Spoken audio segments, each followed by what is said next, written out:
Hello happy crocheters, this is Lindsay from windingroadcrochet.com and today I'm going to show you how to make the Harvest Pocket Shawl.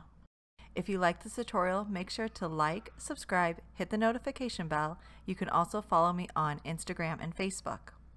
So for this shawl we are just going to need a few things. I am using Lion Brand's Color Made Easy in a color called Mineral, and I'm going to need a total of 4 skeins to make this pocket shawl. This is a size 5 yarn, and to me it's a very true size 5 yarn. There are some out there that are a little thin, so just be careful and check your gauge. You're going to need a yarn needle, scissors, and a size 8mm crochet hook. So let's go ahead and get started. You are going to make a slip knot, and then you're going to put your hook into that first loop. And now we are going to chain, and you will need to chain 151. This pocket shawl is meant to fit someone with a wingspan of right about 58 or so, but if you need to adjust it, just check out the written pattern on my blog, and it gives really clear instructions on how to adjust this shawl pattern. Once we've chained 151, we are just going to single crochet into the second chain from the hook, and I am going to single crochet into the back bumps of the chain, but you can single crochet into the chain however you like. But you should have a total of 150 single crochet when you are done with this row. So now that we are at the end of row 1, we will just chain 1 and turn. And this time we're going to single crochet in each stitch across, but this time we are going to work into the back loops only. So you go down through the center of your stitch and out the back, so that only one strand of yarn is over your hook. Yarn over and pull up a loop, yarn over and complete your single crochet. Now we're going to repeat this. Normally you would go here, but this time we're going to go through the center of the stitch, out the back, and single crochet. And you'll just repeat this all the way across your row. When you reach the end of row 2, we are just going to chain 1 and turn, and we are going to repeat row 2 until we have a total of 6 rows. So you'll just work a back loop single crochet in each stitch all the way across.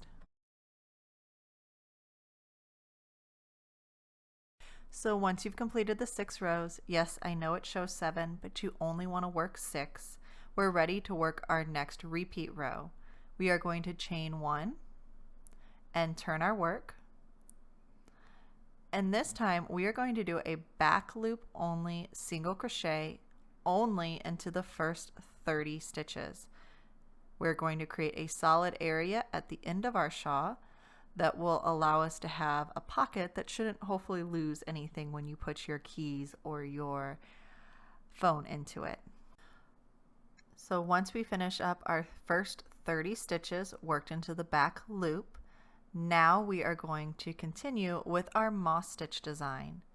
So we are going to chain 1, we will skip the next stitch and then single crochet into the following stitch.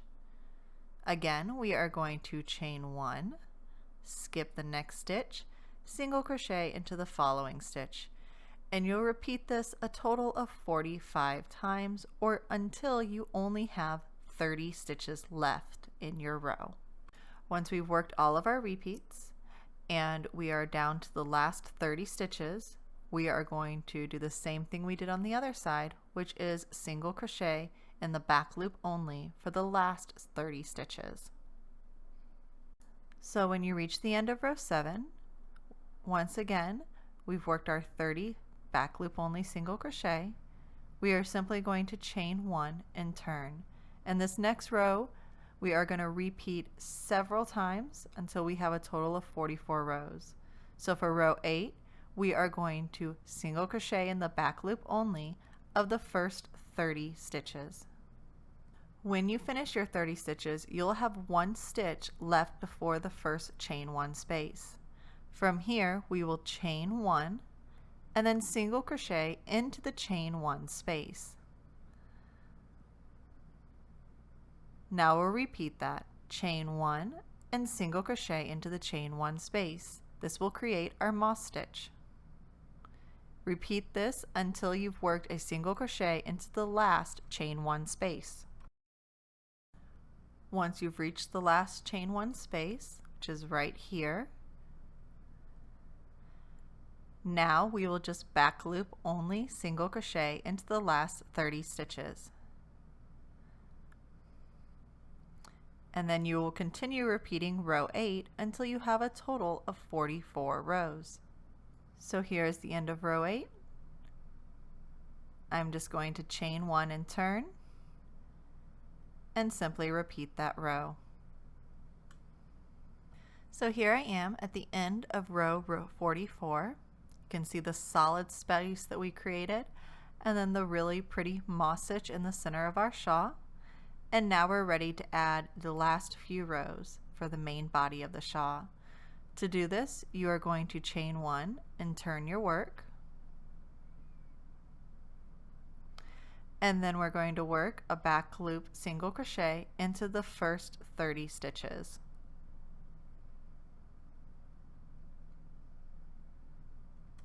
So once you've finished your 30, we're going to continue working in the back loops only, but we're going to work into the next stitch and then work into the back loop only of the next chain, and then repeat that. So again, in back loops only, single crochet into the next stitch and single crochet into the next chain, and repeat that until you've worked all the way to the very last chain space. Once you've worked all of your repeats and you're at the other side, then you will just do a back loop single crochet only into the last 30 stitches. So here we are at the end of row 45. Pretty much we back looped only single crocheted all the way across. We're going to chain 1 and turn. And this row we are going to do a back loop only single crochet in each stitch across. But you don't have to worry about any chain spaces or anything like that this time. Just single crochet in the back loops in every stitch across. So when you reach the end of row 46, now we are going to repeat row 46 5 more times, or until we have a total of 50 rows. So just continue working in the back loops only, single crochet in every stitch across until you have a total of 50 rows. So here we are at the end of row 50. You can see the pretty ribbing we created at the top of our shawl. And all we need to do now is fasten off and weave in our ends. You just want to fasten off with about 6 inches of yarn, so you have plenty to weave in. You'll yarn over your hook and pull it through the last loop to create a knot. Now we're ready to make our 2 pockets. So make a new slip knot with the same hook and same yarn, and we are going to start by chaining 27.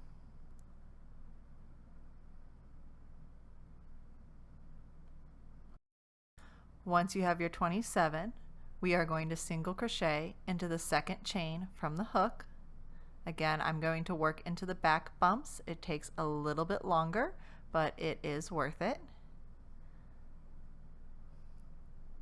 But just single crochet into each chain, starting with the second chain from the hook, for a total of 26 single crochet. So when you make it all the way across, we are going to chain 1 and turn, and then for row 2 through 11, we're just going to single crochet in each stitch across.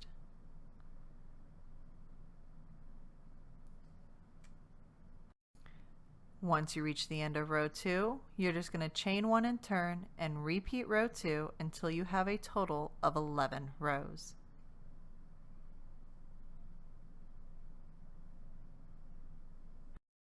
So here are the first 11 rows completed, all just single crochet.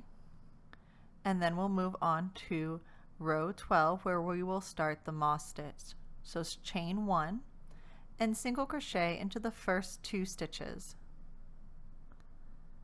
Now to do the moss stitch, we are going to chain 1, we are going to skip a stitch, and then we will single crochet into the following stitch.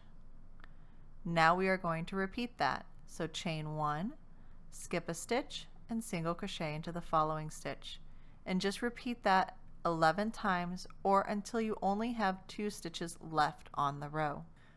Once you reach those 2 last stitches, we're just going to single crochet into both of them.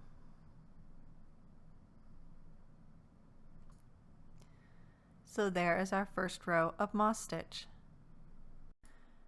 So now we are just going to repeat this row, working 2 single crochet into the first stitch. We will chain 1, skip a stitch, and then work our single crochet into the chain 1 space. Repeat that all the way across until you've worked into the last chain 1 space, and then we'll single crochet into the last 2 stitches and repeat this until you have a total of 20 rows. Once you have a total of 20 rows, now we are going to work a ribbing along the top. So you're going to chain 1 and turn and single crochet into the back loop only of every stitch and every chain 1 space. So you can see here this next one is a chain. I'm just going to continue working in the back loop only of every stitch across. When you reach the end of row 21, now we are just going to chain 1 and turn and work single crochets in the back loops only all the way across, and we will continue doing this until we have a total of 26 rows. So here is the end of row 22. I'm just going to chain 1 and turn and repeat row 22 until there are a total of 26 rows. Alright, so I just finished up row 26. You can see the pretty ribbing at the top. And now we are ready to fasten off, but we will not weave in this end. Instead, we're actually going to fasten off, leaving ourselves almost like a 3-foot yarn end. And that is because we're going to use this yarn end to sew it onto the actual pocket shawl. So once both of your pockets are made, go ahead and grab the short end of your shawl and place your pocket on top of it. It's going to be about 1 inch from the short edge and centered in between the 2 long ends of your shawl. And then what I like to do to make sure that my pocket stays nice and square is to actually line it up against one of these rows and just always work into that row to keep the pocket nice and straight. And then we'll do the same thing on the other side. So now you just need to thread your really long yarn end into a needle, and we're just going to start making what they call a running stitch up and down the side of our pocket shawl, or the pocket of the pocket shawl. So I'm just kind of sticking to that one row so everything stays straight, and I'm just going to sew up and down all the way around the edge of this pocket.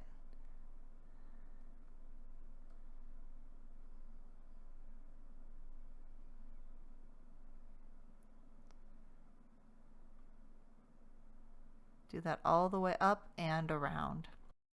So once you've sewn around all 3 edges of your pocket, the next thing we want to do is just make a small knot. So I'm just going to make a stitch, twist my yarn so it's crossed over, go through the loop and pull through to make a little knot, and then I'm just going to weave in my ends.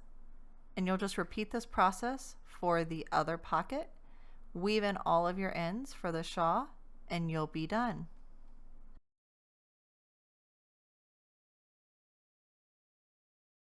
So I really hope you enjoyed this video tutorial, and you will check out my other video tutorials.